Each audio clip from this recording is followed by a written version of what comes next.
राम जी ने कहा जीव की यही सबसे बड़ी समस्या है। संसार के सामान्य रिश्तेदारों पर तो वो विश्वास करता है, लेकिन जो परम हेतु हमारा है उस परमात्मा पर विश्वास नहीं करता।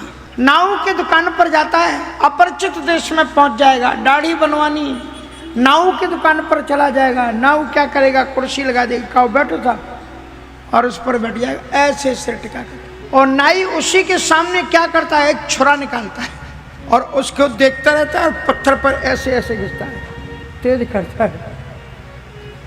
फिर एक हाथ में छुरा और एक हाथ कहाँ रखता है, यहाँ गले पर, और वहीं पर उस पर विश्वास है कि ये कुछ नहीं करेगा, लेकिन परमात्मा पर विश्वास नहीं। भगवान जी ने कहा कि तुम्हें विश्वास नहीं तो जरा इनको हिला के देख लो। तो देखो रामचरितमानस में नहीं लिखा, पर यह है कि कुछ न कुछ तो किया गया, इसलिए वहां पर एक शब्द लिखा कि प्रवही बिलोकत टरई न टारे। टारे मानी उन्होंने पेड़ पत्थर फेंके होंगे उनके ऊपर, लेकिन वो जितने भी जीव जंतु हैं वो वहां से टर नहीं रहे हैं। भगवद गीता के दूसरे अध्याय में स्थित प्रज्ञस्य का भाषा समाधिस्थस्य केशवा स्थिति किम प्रभासित किमासित बुझेत किम प्रदेहात यदा कामान सर्वान पार्थ मनोगतान। तो वो स्थित प्रज्ञा भाषा में पहुंच गए जिनकी प्रज्ञा, जिनके मति प्रज्ञा में स्थित हो चुकी है। पुल से सब लोगों ने पार किया, तीन प्रकार से लोगों ने समुद्र को पार किया, कर्मयोगी, सांख्य योगी और भक्ति योगी। तो जो कर्मयोगी थे वो अपने बनाए हुए पुल पर चले, स्वकर्मणा तमभ्यर्चो सिद्धिं विन्दति मानवाः, उन्हें अपने कर्म पर, अपने बनाए हुए पुल पर विश्वास है और उस पर पार जाते हैं। संसार के कुछ प्राणी ऐसे होते हैं, वो ऐसे कर्म करते हैं कि उन्हें अपने कर्मों पर भरोसा रहता है कि हमारे कर्म हमारा बेड़ा पार लगा देंगे।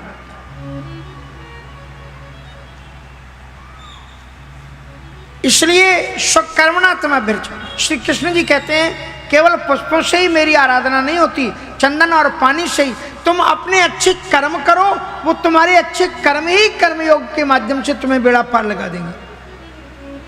तो सेतु बंद भई भीर आती, जो कर्मयोगी थे वो उनके अपने बनाए हुए पुल पर चढ़ करके समुद्र को पार करते हैं। और जो सांख्य योगी हैं, सांख्य योगी क्या है, वो देहवाद से ऊपर उठ जाते हैं, विदेह हो जाते हैं। इसलिए कपिना वो पंथ उड़ाएं, वो सांसारिकता से ऊपर हैं, वो ऊपर से उड़ करके पार कर रहे हैं। और जो भक्ति योगी हैं, जिन्हें भगवान पर विश्वास है, अपर जलचरण ऊपर चढ़ी चढ़ी पारे जाए। महाराज जो निरंतर समुद्र में डूबे रहते हैं, वो प्राणी राम नाम की कृपा से, राम की कृपा से बानरों के उद्धार का, वो बानरों को समुद्र से पार कराते हैं। अपर जलचरण ऊपर चढ़ चढ़ी पार ही जाए। पुल पार करके उस तरफ जब पहुंचे, राम जी ने मुस्कुरा करके जामवंत जी को देखा और जामवंत जी से पूछा, कहिए जामवंत जी, ये हमारा बनाया हुआ पुल आपको कैसा लगा? जो मैंने पुल बनाया था वो पुल कैसा लगा? तो जामवंत जी ने मुस्कुरा करके कहा, महाराज ये फोल्डिंग ब्रिज अपने आप में बड़ा अद्भुत था, लेकिन एक मेरा प्रश्न है। बोले क्या प्रश्न है? कहा जब आप इतना अच्छा पुल बना सकते थे तो ये आपने पहले क्यों नहीं बना दिया? जब आप इतना अच्छा, क्यों परेशान किया सब बानरों, पहले ही बना देते। तो राम जी ने फिर अगला क्वेश्चन किया कि ये जो पुल मैंने बनाया, इस पुल को बनाते समय मैं खड़ा कहाँ था, ये तुमने ध्यान दिया? बोले सरकार वो मेरे बनाए हुए पुल पर खड़े थे। बोले जो तुम्हारा बनाया हुआ छोटा सा पुल था ना, वो तुम्हारा साधन था, तुम्हारी साधना थी, और तुम थोड़ी सी साधना करो उसी का आश्रय लेकर के मैं तुम्हें बहुसागर से पार कर देता हूं, ये मेरा स्वभाव है। ये है साधन चतुष्टय। चाहे नाम को पकड़ लो, नाम में निष्ठा कर लो, उल्टा नाम जपत जग जाना और वाल्मीकि भय ब्रह्म समाना। चाहे रूप ठाकुर जी का ध्यान करो। भगवद गीता में कहते हैं कि अरण्याश्चिंत्यन्तो माम ये जनाः पर्युपास्ते, अरण्याश्चिंत्यन्तो माम ये जनाः पर्युपास्ते तेषां नित्यावियुक्ता योगक्षेमं वहाम्यहम्। एवं सतत युक्ताय भक्तास्त्वां पर्युपास्ते ये चाप्यक्षरम् अव्यक्तम तेषां के योग वित्तमा। सगुणोपासना और निर्गुण उपासना दोनों में उपासना में श्रेष्ठ कौन है? कहते तुम चाहे सगुण उपासना करो चाहे निर्गुण उपासना करो, दोनों में एक चीज के बिना ये चल नहीं सकता, और वो है भगवान का नाम। सगुण उपासना करोगे तो भी राम नाम की जरूरत पड़ेगी, और निर्गुण उपासना करोगे तो भी। रमन्ते योगिनो नन्ते नित्यानंदे चिदात्मनि इति राम पदे नासौ पर ब्रह्मा विधीयते। ये तब कहा गया जब भगवान का अवतार नहीं है। और फिर वो कहते हैं उपासका नाम कार्यार्थम ब्रह्मणो रूप कल्पना। उपासकों की इंद्रिय कार्य सिद्धि के लिए परमात्मा निर्गुण से सगुण बन करके, तो दोनों में नाम स्वरूप दिए बिन देखे आवत हृदय स्नेह विषेक। साधक नाम जपहि लैलाए होए सिद्धि अनादिक पार। साधक नाम जपहि लैलाए होए सिद्धि अनादिक पार। साधक नाम जपहि लैलाए, साधक नाम जपहि लैलाए होए सिद्धि अनादिक पार।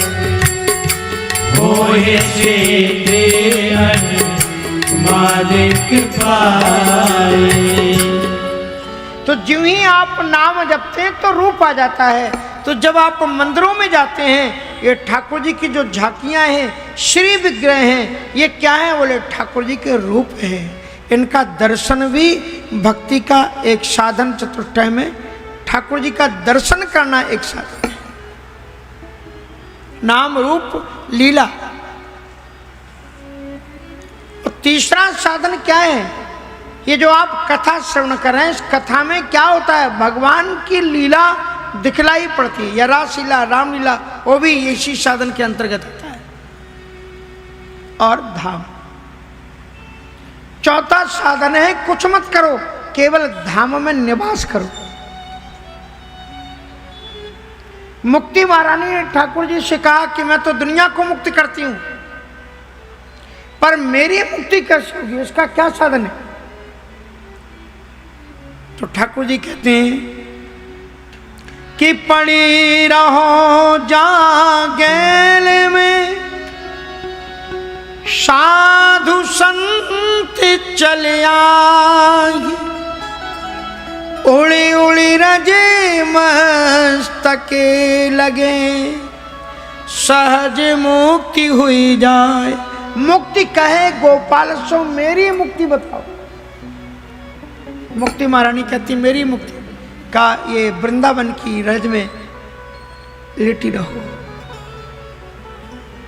ये साधु सत्पुरुष ठाकुर जी का नाम जप करने वाले चलेंगे, और उनके पदचाप से उठी हुई जो रज होगी वो तुम्हारे ऊपर गिरेगी। तुम सहजता में ही बिना किसी प्रयत्न के मुक्त हो जाओगे।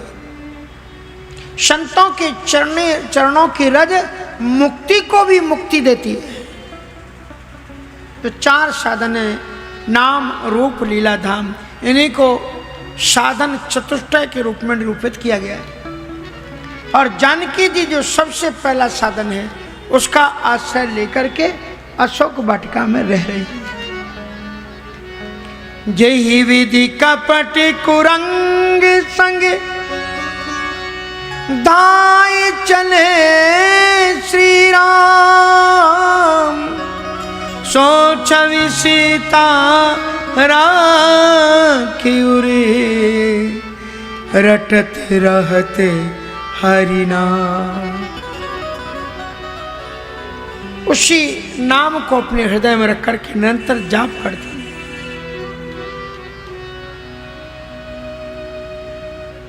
इधर प्रभु श्री राम जी मृग के पीछे गए। भगवान कहते हैं कि जो भी मेरी शरणागति आ जाता है मैं उसे श्रद्धा मुक्ति देता हूं।